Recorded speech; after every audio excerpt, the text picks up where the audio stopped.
这家餐厅的14号桌没人敢坐，连店主都不敢靠前。听到14号桌的服务铃就会起一身鸡皮疙瘩，因为一到深夜，14号桌的服务铃就会一直响个不停。但14号桌并没有客人，最关键的是桌子上也没有服务铃，电铃半年前坏掉就丢了。这诡异现象已经持续了1年，最近还变得越来越离谱，白天也开始响铃。据店主回忆，半年前有个人经常来他家吃饭，就一直坐在14号桌。有次和朋友发生了冲突，电铃也是那次坏掉的，一直没有安装新的。从那次起，这个顾客就没再来过。听说是出了车祸，也是从那时起，14号铃就开始一直响，就好像有东西在召唤一样，以至于店主现在听到铃声就会起鸡皮疙瘩。大家找来厂家售后，检查了餐厅里的每一个铃铛，都可以正常工作。接着又把显示器设备拆开，研究了半天，也没看出什么问题。但售后提出了一种假设，如果附近有使用同款电铃的商家，恰巧频率一样的话，别人家按响14号铃，可能会导致他家电铃也会跟着响。大家接着走访了附近所有商家，并没有找到使用相同设备的商家。没办法了，节目组又咨询了无线电方面的专家，专家说附近有几个大型的广播站，有可能是广播站干扰到了信号，但这也仅仅只是猜测。如果是广播站影响的话，这条街的店铺都应该出现这种现象才对，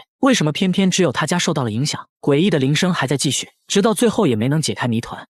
大叔只是在走路，却引来一群人围观，大家笑得合不拢嘴，都在看他的腿，他竟然在用手走路，还都是走的鹅卵石路面，这得有多疼啊！有人认为他可能双腿有残疾，不得不这么做。这时大叔却突然站了起来，可以看到手上都磨出了厚厚的老茧，还有未愈合的伤口，难道不疼吗？大叔轻蔑一笑，说自己都做了5年了，不仅不疼，做完还非常爽。不管是鹅卵石路面还是泥巴路面，大叔走的都很轻松，无论春夏秋冬都无法阻挡他用手走路。即使在公司，他午休的方式也很特别，倒立睡觉，甚至还打起了呼噜。为啥会痴迷于这样的锻炼方式呢？原来大叔之前得了严重的颈椎病，必须要做手术。然而那段时间自己生意失败，根本没钱看病，每天情绪低落，甚至得了抑郁症。处在绝望中的他，于是想通过运动来改善身体状况，让自己振作起来。这么一做就做了5年，慢慢的颈椎也不疼了。毕竟大叔是家里顶梁柱，妻子还是很担心他，带他来医院做了全面检查，果然颈椎恢复的不错。接着又给双手做了 CT， 因为有老茧作为护垫，长期倒立对手部关节并没有什么损伤。医生表示倒立运动对他恢复还是很有利的，可以坚持锻炼。听到这话，大叔更开心了，出了大门就一路用手走回了家。他们把面粉均匀撒在厨房地板上，接着又偷偷安装了摄像机，本想找到在厨房搞破坏的罪魁祸首，结果却拍到了让人头皮发麻的一幕。起因是好好的橡胶手套，只要在这家餐厅后厨放一晚，就会被撕得粉碎。怕大家不信，下班前店主又摆上了几双新手套，锁上了唯一的大门。第二天一大早就看到店主和员工聚集在了门口，店主说自己一个人不敢进厨房，等人聚齐后才敢开门。真有这么夸张吗？大家一起来到后厨，记者也被震撼到，好好的手套变得破败不堪，碎片散落一地，像是被腐蚀了一样。你要说有小动物的话，那它肯定会破坏食物，不可能没事去咬手套。你要说是有人故意破坏的，那也不太成立。橡胶手套根本扯不动，即使用剪刀剪过的痕迹太过规则，也做不出这种粉碎的效果。那到底是怎么造成的呢？大家越猜店主越慌，最后大家想出一个办法，把面粉均匀撒在地板上，边边角角也不放过，又安装了摄像机，不管是人是鬼，这次一定能找到这个罪魁祸首。第二天大家一起来到后厨，不出意外手套又被撕成了碎片，关键地上干干净净，一个脚印也没有。这下大家更慌了，难不成真有那东西？大家赶紧查看录像，发现手套在没有任何外力的情况下，自己慢慢开始分解腐化，整个过程显得很自然，画面说不出的诡异。大家不由得后背发凉，赶紧寻求专家帮助。专家认为这是一种化学反应，橡胶手套是被氧化剂破坏的，这种氧化剂应该就是臭氧。许多厨房都在使用臭氧对食物进行消毒，白天排风扇会把臭氧抽到室外，但晚上排风扇不工作，臭氧就聚集在了厨房，随着浓度升高，橡胶手套就被氧化，从而老化断裂。为此专家还做了个实验，密闭空间内，当橡胶手套接触到臭氧后，很快就被氧化掉了。专家说只需要晚上也保持通风，把臭氧排到室外，就可以防止类似的事情再次发生。店主乖乖照做，晚上也打开了排风扇，果然第二天手套真就完好无损，省流。氧化反应在这里娶老婆主要靠抢，当街看上不认识的女孩，就可以明目张胆地抢回家做老婆。女孩父母知道后，不但不报警，反而会热情招待绑匪。只因这里有个奇葩的习俗，这个男孩马上就要结婚了，万事俱备，就缺新娘了。现在只需要去街上抢一个女孩回来就行了。新郎说和这个要抢的女孩仅见过几次，第一次见面就爱上了她，于是就开始策划绑架细节。已经策划了1个月，临出发时，新郎的长辈还叮嘱，千万别让她跑了，抢人尽量小心一点，别弄得青一块紫一块的。随后他们来到女孩家附近，先联系上了女孩的闺蜜，让闺蜜叫上女孩去打水，帮他们把女孩引出来。他们紧随其后伺机而动。街边的大妈早已看破一切，但什么都没说，好像已经习惯了。很快，女孩和闺蜜提着水桶出了门。女孩显然不知道自己已经被闺蜜出卖。新郎的朋友紧随其后，见时机成熟，朋友示意司机跟上来，时刻准备着。男孩们装成路人慢慢靠近，趁女孩不注意，直接下手架了起来，接着硬生生把女孩塞进车里。节目组大为震惊，这跟真实的绑架没有一点区别。女孩声嘶力竭地叫着妈妈妈妈，但周围邻居却只顾着看热闹，脸上还笑嘻嘻的。面对一群陌生男人，女孩惊恐万分，奋力反抗，但无论怎么挣扎，都显得那么无力。男孩们笑着安慰女孩，说早晚都得结婚，可谁结不是结呀？这个穿白衬衫的就是新郎，他一言不发，内心早已乐开了花。回到新郎家就看到新郎的亲朋好友早已到场，大家一片欢声笑语，都在等待新娘下车。女孩死死把住车门，但还是被男人们狠狠拖下了车，像拖一件货物一样，看着无比绝望。拖进婚房后，男人们的任务就完成了，剩下的就交给新郎的七大姑八大姨了。女性长辈的任务是说服女孩同意结婚，他们把女孩团团围住，轮番规劝，给女孩画饼说以后会幸福的，说着还强行给女孩戴上头巾，这意味着女孩即将变成已婚妇女。女孩一心只想回家，哭声里充满了绝望。长辈们也不着急，说服过程可能会持续几个小时，甚至几天，会把女孩一直软禁在这里，直到同意结婚为止。几个小时后，女孩稍微平静了一些，还接受了长辈们给的食物，看起来已经妥协了。接下来就要去搞定女孩父母，男方带上一只羊作为彩礼，出发去了女孩家。大概的流程是，来到女孩家就先道歉，对不起，我们绑架了你的女儿，现在马上就要结婚了，所以来给你说一声。他们在门外等了好久，女孩父亲终于开了门，显然已经知道了怎么回事，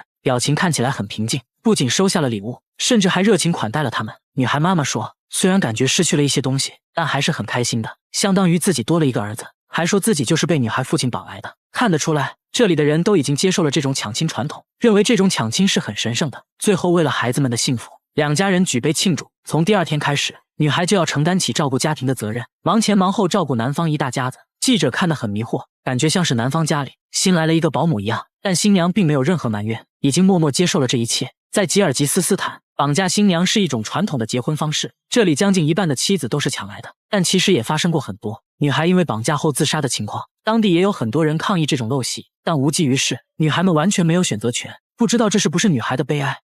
他家天花板上出现了一个诡异的洞，洞口会流出黄色液体，还经常传来奇怪的声音，洞的数量不断增加，第二天就多出来好几个，有大有小，形状各异。用内窥镜往洞里一看，却发现了一个更惊人的秘密。刚开始呢，他还以为是蟑螂，丈夫拿着杀虫剂一阵猛喷，再仔细一看，才发现是个洞。天花板上怎么会有洞呢？吓得他赶紧去找物业。物业说30年来从未听说过这种事情，也没有别的住户反映过。物业表示他们管不了，主人现在很害怕，找来节目组。节目组猜测呢，可能是孩子拿玩具捅破的，但孩子说不是自己。现在谁还玩玩具啊？都是看手机。想想也是，就算用筷子也不能戳破天花板。随后拿内窥镜伸到里面一看，竟然发现了一坨毛发，还有很多墙纸碎片。主人还说，天花板经常传来奇怪的声音，有时咯吱咯吱的，有时呢又像玻璃球掉在了地上。难道天花板有什么生物？主人听到这里，瞬间起了一身鸡皮疙瘩，因为天花板没有出口啊，所以这东西应该还在天花板上。节目组把摄像机对准天花板，准备等它再次打洞的时候抓现行，但一直过了3天，都没再出现新洞口，也没再听到奇怪的声音。没办法了，必须要请专家了。专家在壁橱里也发现了一团毛发，很明显不是人的头发，还发现了一坨便便。专家仔细观察后说，这东西啊应该就是老鼠，但他们住在7楼，天花板怎么可能会有老鼠呢？专家说一定是通过一些缝隙钻进去的，进去之后呢就被困住了，不知道怎么出来，所以才会打洞。至于最近呢都没有什么动静，专家认为老鼠已经逃走了。那它到底是怎么钻进天花板的？专家拆掉通风管道后，发现管道附近有个明显的裂缝，老鼠就是通过这个缝隙钻进来的，最后也是通过缝隙逃走的。为了防止老鼠再次进来，他们堵住了通风管道的缝隙，重新贴上了新的壁纸，一切恢复了正常。然而下面这个房子又出现了新问题，在海边一座孤零零的房子里，每天都会传来呲啦呲啦的声音，房子外面还有个神秘的图腾，看着非常诡异。有人说房子里住着海王，声音是他磨三叉戟时发出的。工作人员才不信，壮着胆子上前查看，发现大门竟然是开着的。不怕死的工作人员走了进去，里面一片漆黑，突然灯就亮了，映入眼帘的就是用用胶带铺成的地板，用了2种颜色的胶带交叉覆盖，形成了特殊的花纹。抬头一看更夸张，房子的墙壁全部贴上了绿色胶带。不仅如此，卧室也完全用胶带覆盖。这时主人出现了，不是海王，而是一位老奶奶。奶奶说这没有什么大惊小怪的，自己喜欢这样的装修风格，足足用了4年才全部完成。那外面的图腾代表着什么？奶奶说图腾没什么特殊含义，是这个房子的装修图，自己就是按照图腾来装修房子的。但每隔一段时间，胶带就会失去光泽，奶奶就会重新贴一遍新胶带，不一会儿就用完了1卷胶带，还说1周就要用掉300卷。打开橱子，里面存放了大量胶带。她为什么会有这种迷惑行为？原来40年前她的身体出现了问题，以至于不能出门，为了锻炼身体，才决定用胶带装饰房子，顺便呢锻炼身体。没想到现在身体越来越健康，所以就坚持每天贴胶带了。但是要论迷惑行为，还得看下面这位大叔。这座公寓每到深夜就会叫，公寓的住户苦不堪言，有人说听起来像青蛙在叫，又像是什么东西在楼梯上跳。节目组循声来到一位住户家里，只见声音越来越大，打开灯后让人哭笑不得，原来是大叔磨牙的声音，磨的那叫一个响，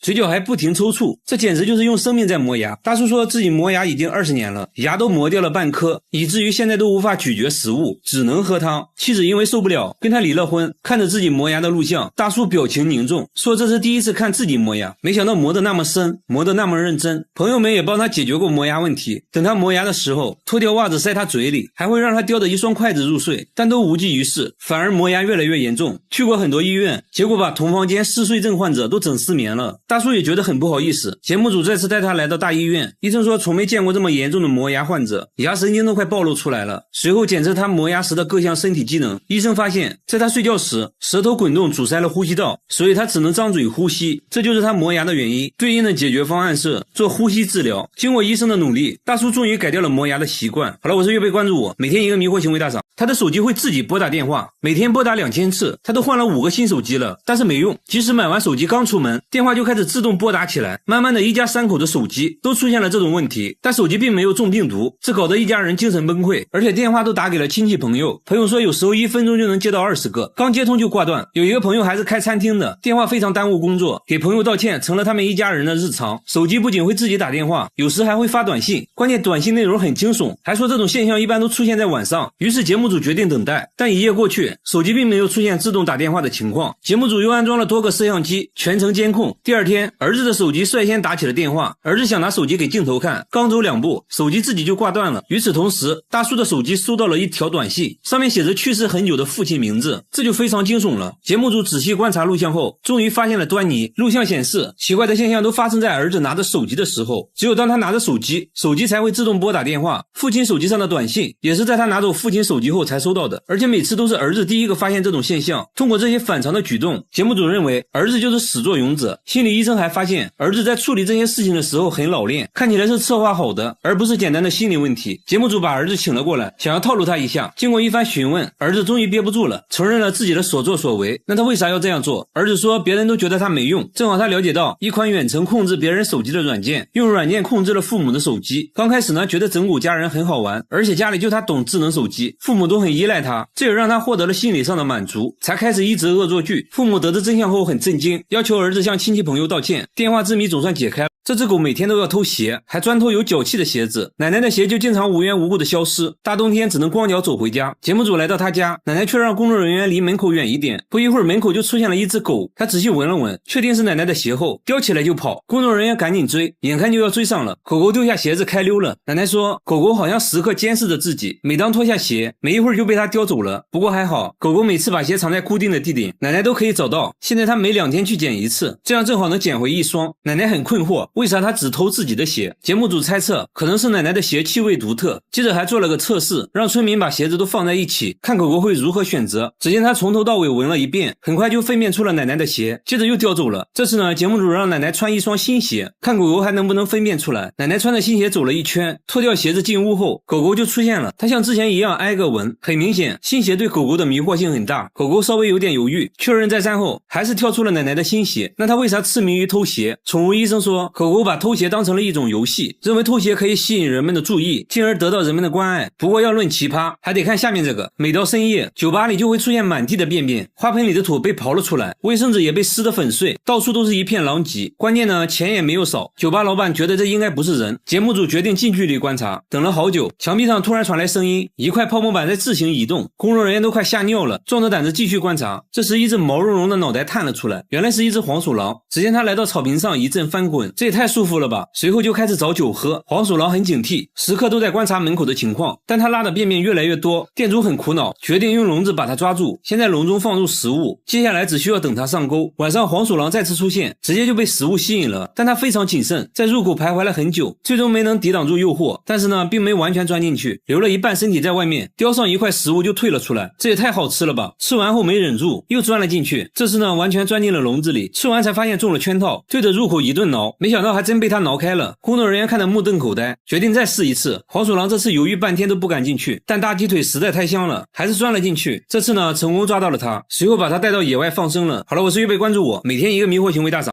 每当他一觉醒来，脸上就会出现伤口，手臂上也有抓伤。他确定不是自己抓的，自己的指甲很短，根本抓不出来这种效果。他现在怕得很，给卧室装上了监控，结果却让他更加迷惑。只见每到深夜，他家的猫就像疯了一样撕咬他，还会把屁股在他脸上蹭来蹭去。睡梦中，他下意识地把猫推开，接着猫咪的行为更加诡异，在地上不停地抽搐。主人一脸疑惑，为什么白天乖巧的猫咪晚上会对自己做这种事情？而且每次主人出门后，它的行为也很古怪，变得焦躁不安，愤怒地撕咬被子。这只猫到底怎么了？专家查看录像后猜测，猫咪应该是梦游了，它可能做了噩梦，把主人当成了假想敌。经常出现这种情况的话，说明和它小时候痛苦的经历有关。主人这才恍然大悟，说猫就是他捡来的。发现它的时候，看着马上就要死了，医生建议可以先给它吃药试试，还要给它更多的陪伴，让它知道自己并不孤单。晚上，主人还用上了安神香薰，甚至打开了专门给猫听的音乐。它听了一会儿就开始犯困，那它晚上还会咬主人吗？只见半夜小白又醒了，径直来到主人旁边。这次小白没有下嘴，趴在主人旁边再次睡了起来，一直到天亮，小白都没再出现奇怪的行为，看起来小白已经康复了。然而下面这只猫的情况比小白更严重，在客厅看电视要全副武装，甚至要戴头盔，进入卧室也要戴帽子和手套，还要拿着工具防身。只因他家有一只猫，猫咪毫无征兆地向主人发起攻击，接着又躲到了沙发下面，没一会儿再次发起攻击，时时咬住主人的腿。主人查看伤情，大腿被抓了好几道血印。主人说猫咪一直都很温顺，3个月前突然性情大变，疯狂地攻击他们，严重的时候脸上头上都被咬过，没办法只能把它关在卧室里。但是现在有个问题，必须要进入卧室才能给它铲屎，每次进入都要全副武装。刚打开门，猫咪就虎视眈眈地看着，随时准备对主人发起攻击。它为啥突然变成这样？宠物医生看了录像也很震惊，和主人沟通下来才知道，小白是生完孩子后才开始这样的。当时怀了7胎，主人决定给它做剖腹产，手术中有一只小猫不幸夭折，没过几天又死掉了3只。从那时起，小白变得异常敏感，甚至开始攻击自己的孩子。为了小猫的安全，主人把小猫都送人了。医生认为小白在失去孩子后患上了产后抑郁症，并且错误地以为这都是主人导致的，对主人产生了怨恨，才会出现这种反常举动。最好的解决方法是给他提供一个舒适的生活环境，让他感到放松。于是主人给他布置了一个新家，还放了很多他喜欢的玩具，同时给他药物治疗，播放猫咪喜欢听的音乐。小白开始也慢慢地接受了主人。然而接下来这只猫咪的行为更加迷惑，这只猫每天往主人脸上撒尿，看到主人熟睡后，接着蹲在主人旁边，直接往脸上吃。关键猫咪有时候还上火，那味道简直了。主人很崩溃，为啥这只猫会有2副面孔？白天明明很温顺，为啥到了晚上就往自己脸上撒尿？还说这样撒尿已经1年了。主人尝试过很多方法，也打过它好多次，都无济于事。没办法，主人决定戴头盔睡觉，因为实在不舒服，刚睡了一会儿就把头盔摘掉了。没一会儿，小白凑了上来，确认主人已经睡着后，深情地看着主人的脸，接着情不自禁的就往脸上撒尿。主人再次惊醒，对小白一阵数落，医生也被逗笑了。第一次见这种迷惑行为，医生表示这可能是小白的一种沟通表达方式，一直撒尿是因为主人一直没能理解自己的需求。那小白到底想给主人说什么？医生观察后说，因为主人家里宠物众多，小白的生活空间被压缩得很小，而且小白还患有社交恐惧症，所以经常会独自一人蜷缩在角落。医生建议给小白单独做个新家，让他有个相对自由放松的生活环境。可以看到小白对新家非常满意，就好像在说，主人你终于懂我了。好了，我是月贝，关注我，每天一个迷惑行为大赏。他的眼睛会流水晶，只要稍微翻一下眼皮，一颗水晶就冒了出来，再翻一下又掉下来一颗，仔细一看里面好像还还有一颗，每当她哭的时候，水晶产生的更多，都不用挤，直接就能掉下来。水晶看着锋利无比，甚至可以切割玻璃，但她眼睛却丝毫没有受伤。这种不寻常的现象每天都在发生，一天大约会产8颗，大小形状各异，但都非常锋利。女儿说，有天早上醒来，就感觉眼睛里好像有东西，揉了几下，就出来好几颗水晶一样的东西。父母赶紧送她去医院，医生也很震惊，从未见过这种情况，检查一番也没有发现任何异常。后来呢，还被电视台采访过，很多人慕名而来，希望可以买一颗水晶，他们觉得这东西可以治病。女儿的父母刚开始很担心，经过一段时间，发现女儿并没有什么不良反应，而且还能赚钱，何乐而不为呢？无独有偶，下面这个女孩眼睛里也会流水晶，这种现象是2个月前开始的。刚开始以为是眼睛里进了玻璃碎片，但是这东西越流越多，几天就收集了1小盒，多的时候甚至一天就能产出50颗，这才意识到事情并不简单。去过很多医院，医生都没能找到原因，只能说大千世界无奇不有。但我感觉下面这个大爷更神奇，他的身体能发电，电线一头含在嘴里，另一头在手臂上摩擦，灯泡瞬间就亮了，把电线插头上，灯泡也亮，用舌头舔一下，灯泡就更亮了。这都不算什么，他把电线在胸口用力摩擦，产生的电力都能带动电风扇，大功率的吸尘器也没有问题，甚至还能带动榨汁机，嘴里含着电线，另一头插在头上，榨汁机就疯狂转动起来，不到10秒钟，一杯鲜榨果汁就完成了。更夸张的是，大爷还能发电烤鸡腿，他脱下衣服，在身上缠了几圈铜线，手上托着简易版电磁炉，接着起锅烧油，助手放进去2个大鸡腿，再加点印度灵魂佐料玛莎拉，不到5秒钟，鸡腿就被烤冒烟了。大爷却一点事没有，助理给鸡腿翻个身，一份烤鸡腿就做好了。大爷说，自从被雷劈过之后，便获得了这种超能力。有次随手拿了一个电灯泡，灯泡竟然亮了起来，连他自己都觉得不可思议，还说有了这个超能力后，家里连电费都省了不少。科学家看到这个消息根本就不相信，还叫来了医生和电工，准备对他进行各种检查。一番检查过后，终于找到了破绽，原来啊，他并不会发电，而是利用特制的插座实现了这种效果。大爷只是一个江湖骗子而已，所以大家千万不要模仿。相比起来，下面这位是真的有超能力，他可以催眠鲨鱼，可以毫无障碍的和鲨鱼交流，只要轻轻抚摸鲨鱼的头，鲨鱼立马安静下来，任他摆布。他甚至能用手托着鲨鱼的鼻子，将鲨鱼头朝下倒立起来，这种睡眠状态大约能持续15分钟左右。接着他会把手伸到鲨鱼嘴里，目的就是拔掉鲨鱼嘴里的鱼钩，减轻它们的痛苦。这些鱼钩都来自人类的捕杀，带着鱼钩的鲨鱼虽然逃过了一劫，但鱼钩会带来巨大的疼痛，有些鲨鱼甚至还会因为感染死去。他把这一切都看在眼里，希望用自己的力量帮助鲨鱼。然而刚开始在鲨鱼嘴里取鱼钩并不顺利，鲨鱼只要感到一点疼痛立马逃走。他开始花费大量时间研究鲨鱼，经过25年的观察，慢慢就掌握了催眠鲨鱼的能力，用手掌抚摸鲨鱼鼻子周围的灵敏毛孔，让鲨鱼陷入一种假睡的状态。看似恐怖的鲨鱼见到他就像狗一样听话，依偎在他身边撒娇，只要他出现，周围就会围过来一群鲨鱼。鲨鱼对他完全信任，他从鲨鱼嘴里拔出来的鱼钩超过300多个，大小各异。他说每年都有大量鲨鱼被捕杀，我们必须保护好鲨鱼，这对生态系统的平衡非常重要。好了，我是月贝，关注我，每天一个迷惑行为大赏。